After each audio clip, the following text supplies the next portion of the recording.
Well, hello, everybody. Welcome to Dental Rebound. So that's what we're calling it. But this is actually just a group of three folks.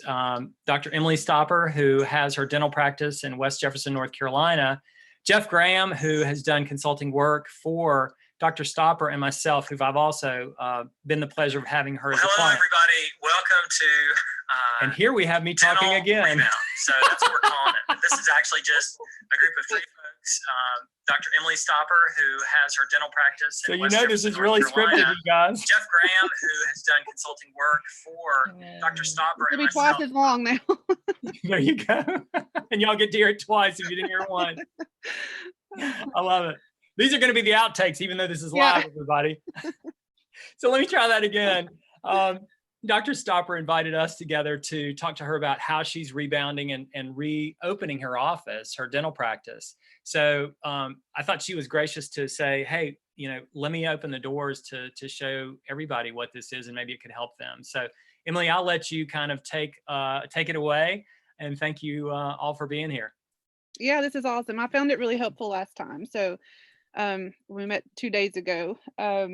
Feels like a lot has happened since then. Oddly enough, you wouldn't think there would be so much in 48 hours, but right after we got off of the off our call, then there was a board meeting, a North Carolina Dental Board meeting, and I didn't expect them to come out with any kind of information that quickly, but I think it was at noon, and we talked at 2 o'clock, and by 3 o'clock, they had some new information, and it was basically saying that dentists could open their practices and that they'd really never, it was a one-sheet statement with some links to like the ADA toolkit and things like that. So it's basically saying dentists have the, knowledge and experience and can make their own judgment on if they're comfortable opening their doors and to what extent, and just making sure they meet their own, they've got to meet the criteria for safety measures. So it was really appropriate for what we talked about for our first call with the safety.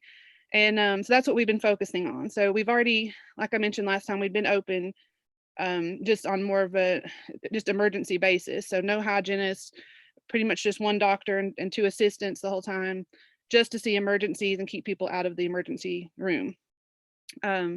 So, nothing's changing so much this week or the rest of this week, but we are planning on doing basically a soft reopening starting next Monday. So that we're really excited about that, about being able to get more patients in, and we just want to make sure that we've got all the safety protocols together. So do you mind if I share my screen with you, Audie? Please, yeah, thanks. That'll be helpful. Let's see. If I can figure out which part I'm going to show here. So you said next Monday. Is that like the 4 days from now or a week from? Yes, the 4th. Yeah, Isn't that also another important day for you? That is a very important day for me. That is the day of our scheduled delivery of our new baby. So yes, we've got a lot going on. That's why I'm thankful to have associate dentists that work with me. So a little less stressful in that way. But yeah, I felt like celebrating after I saw that from the board. Okay, are you able to see my desktop?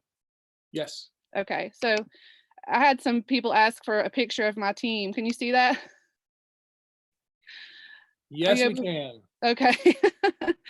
So that is all of us who are pregnant at this exact same time in my dental practice. And we have approximately, including doctors, 18 people. So a third of us were pregnant at the same time. 2 of these are actually 3 are dental assistants. 1 is my main dental sleep medicine assistant, and 2 are hygienists. So I'm the last one to be delivering here, but that's going to be in just about 4 days. So and then this is me currently. I've got 99 problems, but this bump ain't one.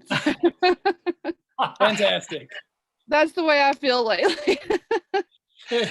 I thought it might be helpful for me to show like some of the safety measures that we've taken. I've got this brief little movie. I don't really want to see, we don't need volume with it, but this is our reception area, and basically we've got the floor marked off, if you can see the X's. So we've taken out most of our furniture and we've marked it so people are 6 feet apart.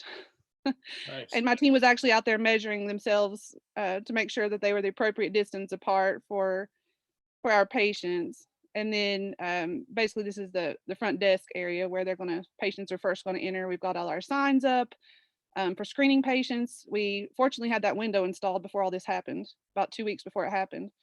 And then we've got the front desk, these new partitions. So that's what we're doing. Got all the signs out. We just sent out, I think I mentioned last time, the ADA toolkit that just came out too. So we've been using that as a good resource to help us with, just making sure we're meeting all the criteria. And I thought this was kind of a funny picture I'd share. This is what one of my hygienists sent me saying, can we have the operatories look like this? So, I hope it doesn't come to this, but some days it feels like it. But let's see, I'll try to get that stop showing now. Let's see, stop share. Okay. That's funny. So anyway, that is just kind of a background for where we're at. And we've sent out a letter to the patients that just went out today, basically showing them or telling them all the safety measures that we're taking, what they need to expect. So it's not a surprise when they walk back in our doors and they're getting their temperature checked before they can enter the reception area. And they're, going to have to, they can't bring any guests with them unless it's a child and parent. Just giving them a heads up. So we've put that on Facebook, we've sent it out through email, and I guess the next thing we need to do is get it on our website. So I think we're going to laminate it and put it outside the office door as well, just so we can get the word out as much as possible. So I am really excited about doing the soft reopening. I think our biggest obstacle right now is that there's no foreseeable future of getting N95 masks at this point. So to me, that means the hygienists are not going to be able to come back until we have those on hand. And, they've expressed to me, I've got 4 hygienists, which one just has decided she's, not going to work anymore. That's their big concern, is they want those N95 masks. So if we don't have them, then, I'm not going to try to encourage anyone to come back before they're ready to come back to work or under any condition that they don't feel safe. So that's kind of where we're at. So even if we wanted to open up to full capacity, it's a different, we're in a different ball game than we ever were before. So, my biggest focus right now is on the safety, like we talked about last time, and trying to procure the PPE that we need in order to continue to work safely and get past this initial bump in the road. How do you see, like you're up there in the mountains here in North Carolina, and you haven't had a lot of COVID, coronavirus cases and stuff like that. Is there more of an openness? Because what I'm seeing, and I was talking to our state director yesterday about it, like everybody has to make that decision for themselves. Like if you're in New York City, it's a different, ball game than whenever you're, in the mountains of North Carolina, where how many COVID cases have you guys had? Like none, right? Or we've had 4, and they were pretty much all in the same family that came from New York. Okay.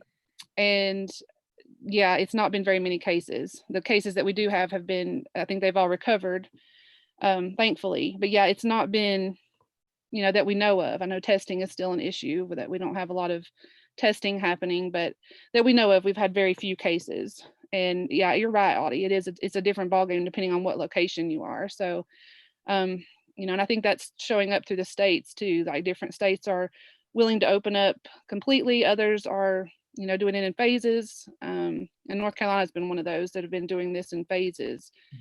Mm-hmm. So I think it is going to be location dependent and comfort dependent and staff dependent to a big part. If the staff are not willing to come in and work, how are the dentists going to work? Right. Do your hygienists feel really that way, that there's not one of them that says, I think I'm okay with it or something? They're kind of unified in that. Is that what you're saying? They're unified in that. Yeah. Yeah. And I met with them, I guess it was the hour before before we talked the other day. And yeah, they were, very much wanting to have the N95 masks and didn't feel comfortable with anything less. They want to be able to change out their, like we talked about lab coats versus gowns, disposable gowns or maybe reusable gowns. So they're very adamant about wanting to change out after every patient. We even talked about they don't want to have to leave their rooms. So whereas before, they would be, cleaning, dismissing their patient, walking up front with them, coming back to the room, cleaning up, going back out to get the next patient. So even that's changing. So they don't feel comfortable with, changing out the masks and everything else, and then walking again through the reception area, getting their patient. Now it's going to be someone from the front desk or an assistant to go get the patient and basically just go in between each hygiene room to take them back for their appointment. So there's a lot of things that are going to be different, and it just makes you wonder how long it's going to last. Is this going to be our new normal? Still a lot of things up in the air. What do you think is the decision that you have to make now to be able to like move the ball forward? You said your biggest thing was the N95 masks, and hygiene can't happen. Is that right? And so what other questions are you asking yourself to be able to reopen on Monday? I'm pretty comfortable with reopening on Monday just because we've been, all the precautions that we're taking are the proper things, are meeting all the guidelines. And the dentists are working, or, the dentists that we have on staff are willing to work and they're not worried about it. They're being careful, and the assistants are comfortable. So I think it's an individual thing. I think it's certain people doing certain procedures. So I can certainly understand why hygienists would be a little bit more uncomfortable with it, because they are creating a lot of aerosols from the ultrasonic. So, and it's been a little bit of a, we could hand scale, and that's not going to create the aerosols, but at the same time, typically hand scaling is a pretty uncomfortable procedure. So that's why the ultrasonics are so nice to have. So from my point of view, we have enough work for the dentist to do. If we can just, wait and see if we get the proper PPE in the next 2 to 3 weeks, hopefully we can, then maybe starting June, we could bring the hygienist back in. So that's my tentative plan. We have enough, we're backlogged on so much dental work that I think the dentists are going to be more than busy enough to do that. And so I think that's where we're at now, is just letting the hygienist lay low for a little bit longer, see what happens, and keep proceeding until we get the PPE in. Excellent. Jeff, what about you? What questions, or what do you think we can help Emily focus on? I mean, so it sounds, the next rung up on that ladder we drew last week, or the other day, I guess, was survival. After you've identified your safety measures, the safety standards that must be implemented, and based on the video you just showed us, and the emails that's come out, what's been published, I think the safety protocols you're very much aware of, your staff is very much aware of, and it seems like you have a plan in place to be, like you mentioned, very confident in opening this coming week. So I think that's great. That then moves us into that survival kind of mode, right? Of how do you open your practice and survive, because what you're describing is entirely different from how you were operating prior to all of this. So in fact, it sounds like you're discussing completely eliminating the main driver of your business or your practice in hygiene, albeit temporarily, which Exactly. I think is by definition survival, right? Exactly. Trying to figure out an entirely new operation for your practice. Yeah, this turned everything on its head from, whenever you and I last made a plan for the practice, and it was going to be, get the hygienists going. We wanted to be 4 hygienists every single day, 2 docs every single day. And, that was even our plan for coming back after all this, that we were going to try to, we've got a huge backlog of hygiene that needs to be done. We've got perio patients that need to be seen, and we've got, it's a tremendous amount of work that needs to be done, but then you have this limiting step that you can't get past. So yeah, it's turned everything on its head. Now we're having to evaluate, well, do the dentists need to do hygiene for a little while? Is that a possibility? If, we're open to anything. We're thinking outside the box. And like you said, it's completely different than when you and I had talked before.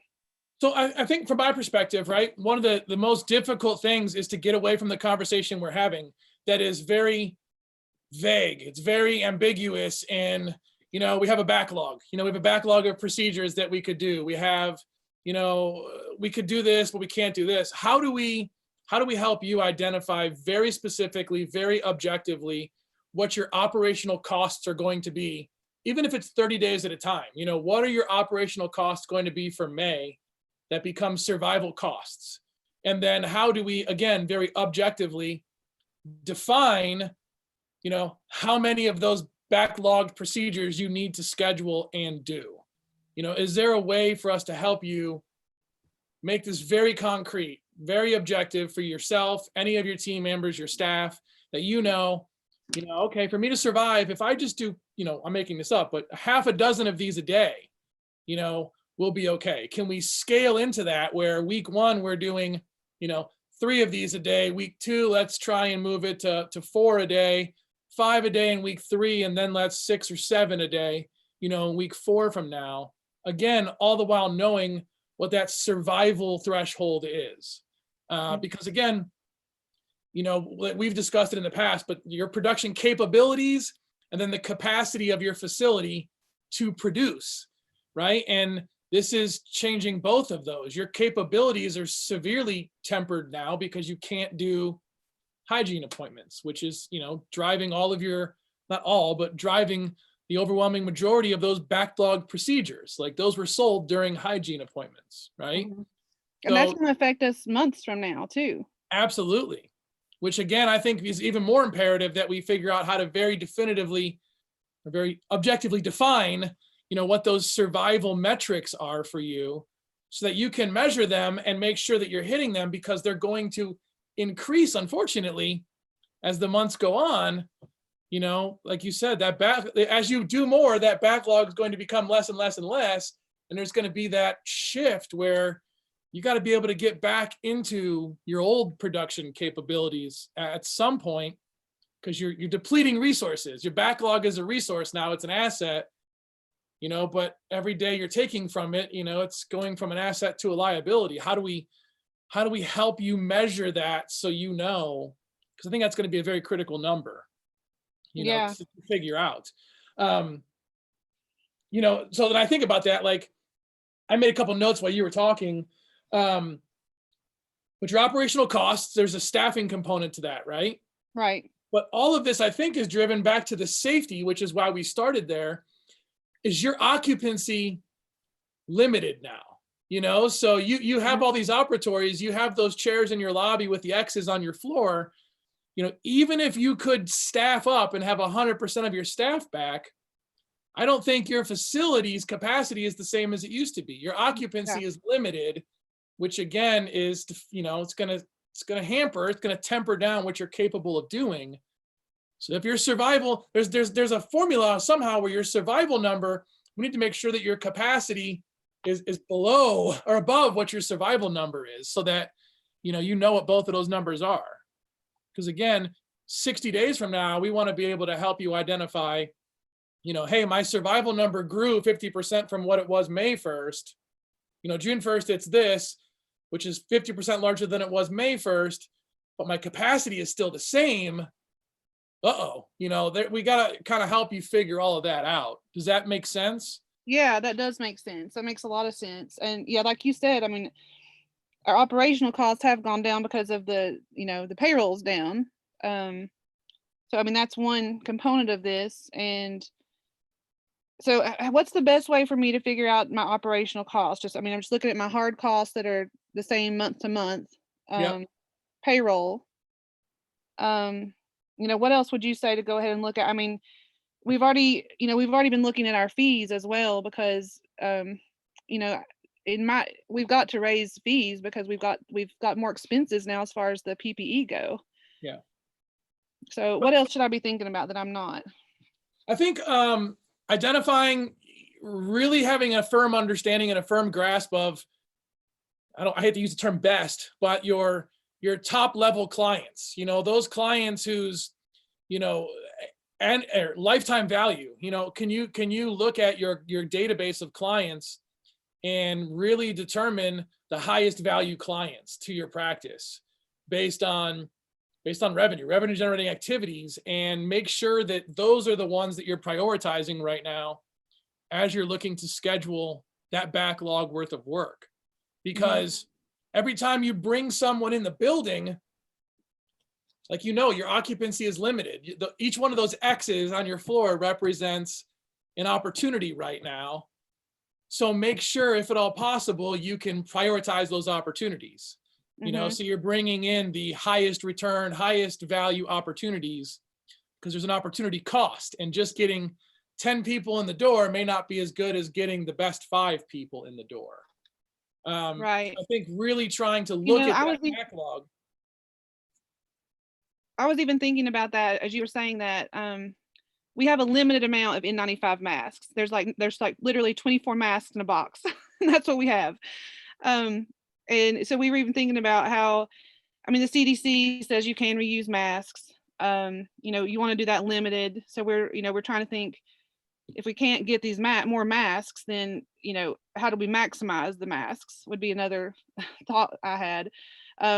Even if we brought one, you know, one of my hygienists, she was expressing concern over her perio patients. She said, I'm concerned because, you know, these patients need to be seen a lot more often. And, you know, for some of these, it's now probably going on 6 months that they haven't been seen. So one of my thoughts even with that was maybe those are the more priority patients, even if we brought one hygienist back, and that would be a higher, you know, revenue producing patient that we could potentially, you know, make the best of that situation. So I like where you're going with that. I think that's kind of like what Dental Intel had been talking about too, trying to get your most, you know, your basically the 20% that are making the 80% of your revenue. So I think that's what we need to focus on. And I would 100%, sorry, Audie, reach out to those clients too. Like the minute you can identify those clients, like reach out and engage in conversation with them and ask them, you know, what you can be doing for them, because they've already proven their loyalty to you. They've already, they you know, they know you, like you, trust you. They, you know, they want to utilize your services. And just because you have them down on a backlog for one thing doesn't mean that if given the opportunity or asked, they wouldn't request something else, which may increase your backlog significantly. And you can do that through phone calls, emails, and everything, which again, that allows you to utilize staffing or resources who are not even in your facility. There's no safety measures. You know, someone could still be at home manning the phone, sending emails, or communicating with clients. Again, further growing that backlog, you know, to give you as much opportunity to generate revenue without in that same minimized capacity that you have right now. Yeah, I like how you put that. The backlog is an asset now. So we do need to utilize that. Yeah, it's an asset. It's almost like a list for marketing purposes where you can engage with that backlog and try and grow it before you even get them in the chair. Go ahead, Audie. Sorry, I didn't mean to jump on you there. You're good. I was just thinking, and I'm glad you went ahead and finished that thought, because I was thinking from the 24 masks that you have, is there any way that the CDC or anybody else has said that you could use ultraviolet to be able to kill the coronavirus and any other type things to be able to do that? I know you can't really wash them because they're not made to do that, but is that a possibility? Yeah, that's a great point. We've been looking into that too. How can we sterilize and get more use out of these masks? So that is another thought. You know, I've had even the hygienists are looking into that and offering different ways we might be able to do that. So that's yes, great point, and that is on our radar too. I've got the office manager looking into different ways we might be able to do that as well. Because I was thinking just even a simple box that you could throw them in. Everybody keeps their name on one, and then the ultraviolet, and then maybe I don't know, but yeah. Otherwise, your revenue per mask will become a new metric that you'll have to start figuring out. Right. Yes, exactly. Yeah, for sure. So based on that, it looks like I really need to figure out operational costs, which are going to change as we keep going through this, I imagine. And of course, what I mentioned is trying to see how we can procure more of the N95s. And so what else besides that? Besides, I guess I need to figure out operational costs and then survival costs, right? Yeah, I mean, I think they're kind of one and the same, right? I mean, if you could transform your brain back to when you started your practice and remember how, you know, you weren't worried about, you know, a few months ago, you were worried about growth. Like you had an existing practice, it was doing well, it was thriving. You were worried about your 5, 10, 15-year planning and all that. That's great to have, and you have that on paper, but we're kind of being forced to step back and kind of start over again.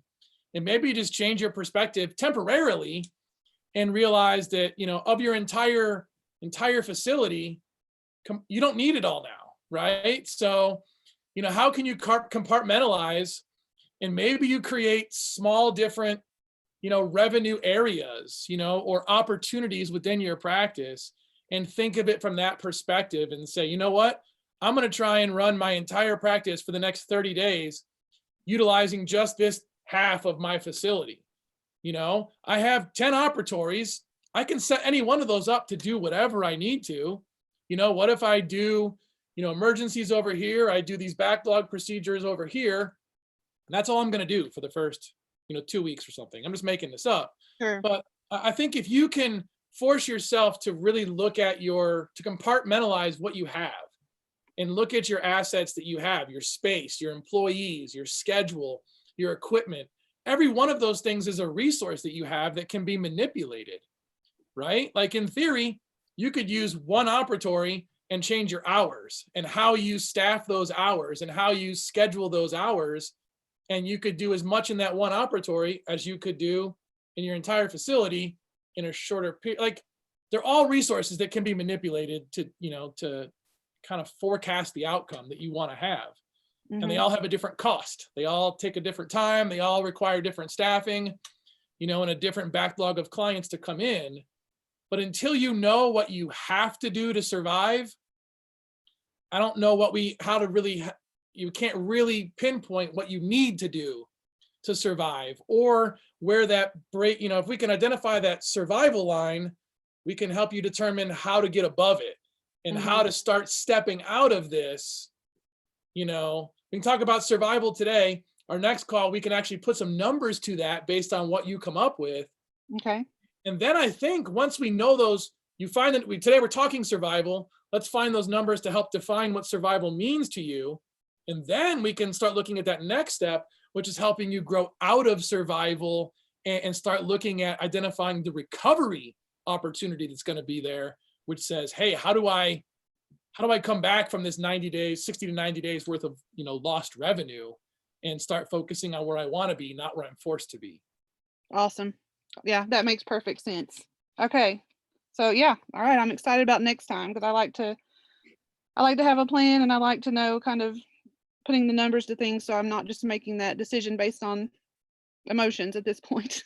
Yeah. So numbers and clients, right? So like identify that backlog and maybe reach out to a couple of them and see, we all like to think we know exactly what's the best for our clients, but the reality of it is you talk to them and they're gonna paint a different picture, and it's usually easier than what we were thinking, and it's even more so that makes things a lot less stressful and easier to serve them as well. Yeah, absolutely. Emily, to throw this into the mix, I think you said one of your hygienists was also trained in the sleep apnea. Is there a way to maximize that and bring them in, even though they're a hygienist, but the sleep apnea is not going to have any aerosols involved, correct? Or is there any way to make that work, or not so much? Yeah. We're kind of operating sort of bare bones right now, so I'm not so worried about the sleep apnea part of that. That's going well. Like I said, I've been able to do telemedicine on those, so that's been a huge help in that way. So I think we're good on that part. But I have, that's a good point too. Is there some way else that we can utilize the hygienist that wouldn't be, an aerosol producing? I guess one other part of this is just that they are covered by unemployment, at least for, I think until July 25th or somewhere around that time frame. So that does buy us some time, just knowing that they're covered in that way, and we don't necessarily have to rush to bring them back if it's not going to be in, their best interest or our best interest. Yeah, you don't want to stress yourself out trying to figure out how to create work if they're, like you said, taken care of with the whole crisis. Exactly. Yeah. Well, can you summarize for us what your action steps going forward are? And in priority, kind of after you put them down, let's say, okay, this is my number one, the one that would actually have the most effect on my practice. So in thinking in terms of, what's the one thing I can do such that by doing it makes everything else easier or unnecessary? Just kind of summarize back the takeaways that you're going to do, actionable points before our next meeting. Sure. So And some of this is most of this is going to be delegated. Yeah, there you go. So I'm going to delegate to my office manager on all this. And he's already doing a lot of this actually. So looking into how we can get, the personal protective equipment, N95s. We're on the hunt for those that are going to be from a reputable distributor, and make sure that everything's good with those.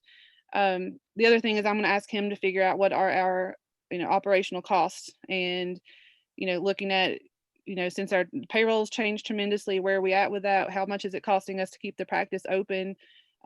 What's our production that we need to make per day just to break even?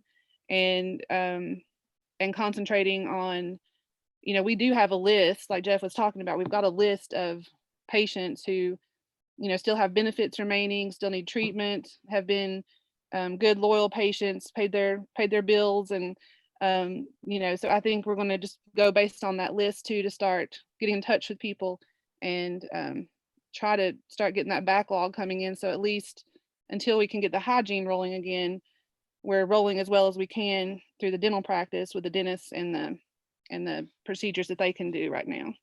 Absolutely.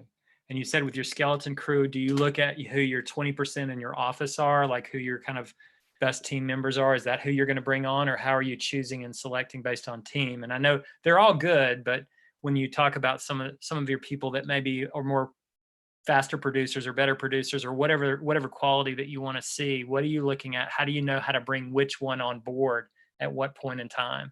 That's a good question. We've kind of had that skeleton crew from the beginning when this all happened. And it was based on different things. I mean, they are great. They're all great employees, but we still have 2 assistants who are out on maternity leave, so that we're limited in assistants. And we even had one quit before all this happened. She was moving, so that threw a little bit of a wrench in everything. So basically, next week we're still going to operate with our skeleton crew. We've got 2 dentists. So one dentist will work Monday, Tuesday, Wednesday. Another dentist will work Wednesday, Thursday, Friday. So the only day there'll be 2 dentists there will be Wednesday. But on that day, they're only going to have 1 assistant each. So definitely not ideal, but we're going to try to make it work. And then the following week, we're going to try to bring back more of the team so that we can hopefully accomplish more production and start to get some normalcy back in, just because it's been so long since, this was March 16th or so that we haven't seen some of these employees at all. So it's a big change, but I think at least that's our plan for right now, unless there's something else that happens next week that throws it all on its head. Wow. Well, it's cool to be able to be a part of this as you're making this happen. And I know that all the dentists out there that might be watching in kind of behind your shoulder appreciate it, because it's so uncertain right now. What do you do next? And it changes daily, just like it happened with us even before the call, the change that you mentioned at the beginning, and when North Carolina came out with that. And so it's always not there's never one size fits all. So thank you very much for opening up. And for those people who have questions, feel free to comment. Feel free. I'm going to post this on Facebook as well. So I just want to thank Dr. Emily Stopper for allowing us to be a part of this, and Jeff Graham being here. And thank you all for joining in to hear what's going on. Are there any last passing challenges or anything that you want to throw out to everybody out there that might be watching? Emily or Jeff? I think we covered a lot today that I feel really good about next time talking about, getting into more of the numbers, because that's where I think when you put the numbers to it, that's going to it gives you something solid to look at and take some of the guesswork out. And for me, it gives me a little bit more motivation and momentum to say, here's my goal, let's hit that goal. And then we can get into that recovery phase faster when we hit that goal. Well, it's like, we all go to the gym and you're like, I want to lose weight. Well, if you don't actually weigh yourself, you don't really, you got to measure this before you can improve it, right? And forcing you to identify some of these key numbers will make it significantly easier when you realize what you have to do. It's a lot less daunting when you break it down, instead of just looking at this big overarching thing of, I have to survive, or, I have a practice to operate. Just identify those numbers will make it a lot easier. Yeah. That's a great point. Like literally, if you're thinking, okay, I can survive if I continue at this level, that gives a lot of certainty and takes a lot of stress out of the whole practice, and everybody else can be focused on it. And you guys are creating it, on the fly, which I love the way you engage your team. So this is all really good stuff. So, and you don't have to survive as an entire practice and an entire team on day one. You can step into it gradually, which makes it way more palatable, you know, and a lot less stressful, knowing, you know, there's a skeleton crew survival number and there's a peak operational survival number, and they're drastically different. So don't stress out about the big end game right now, because you don't have to worry about that. Yeah, yeah. And I think for those who didn't get the funding, you know, maybe that's the silver lining, you know, that you don't have to bring all your staff back at once. It does give you a chance to take a step back for one thing, and then just not get overwhelmed with the whole process, and then sort of take baby steps as you get closer to that number and are able to bring people back. Absolutely. that's excellent. Jeff, do you have that easy to pick up? I mean, I don't want you to have to redraw it, but do you have that triangle? So I know Emily knows it obviously, but I thought for people that might be watching in, it might be interesting to share that. I don't, but I can certainly draw it again. Okay. May not be as beautiful as it was. But, you know, this last time we started with safety, our first phone call. Today we kind of focused on survival, which I think we will next time as well, before we move into growth or recovery, followed by growth. I'll type this in real quick. Excellent. So as Jeff is typing this in, yeah, what he's explaining is really the framework that you can have in your mind. So I think simple frameworks, like he said, if you're taking those baby steps, you don't have to be as stressed out because you realize where you are and what your outcomes and your intentions are. So this is beautifully done. Sorry, Jeff. No, you're good. I appreciate it. Let me check my spelling a little bit there too. But, you know, but yeah, I mean, you know, we're kind of talking right here today, the first part of today, and I think this next call will still be in survival, right? Because first, I mean, the first thing we're going to do is find all this data to then try and create these actual objective goals for you. You know, again, it's one thing, like this pandemic has me desperately wanting to go to the gym. Like, you want to lose weight versus, you know, hey, I need to lose 8 pounds and I'm going to do it 2 pounds a week, 4 weeks or whatever. You know, I think that's what we're talking is, let's take this from an overwhelming, you know, overarching, just large, I need to survive, to let's really go in and measure and define what that is, so we can break it down into very manageable chunks that are not overbearing at all. That's excellent. Like you're saying, I need this many, whatever metric that you want to choose, Emily, but you're saying however many patients I need to do to fill this is how, with the dollar amount that it's going to be to break even for survival for this month. That's basically what we're getting to next week. Super. Well, I want to invite everybody to be joining us next week. Again, Tuesday at 2:00, and love to have you guys with us. And we look forward to seeing you. Jeff, Emily, thanks again for all you guys being here, and we'll talk to you guys soon. Awesome. Thank Appreciate you. it. Thanks.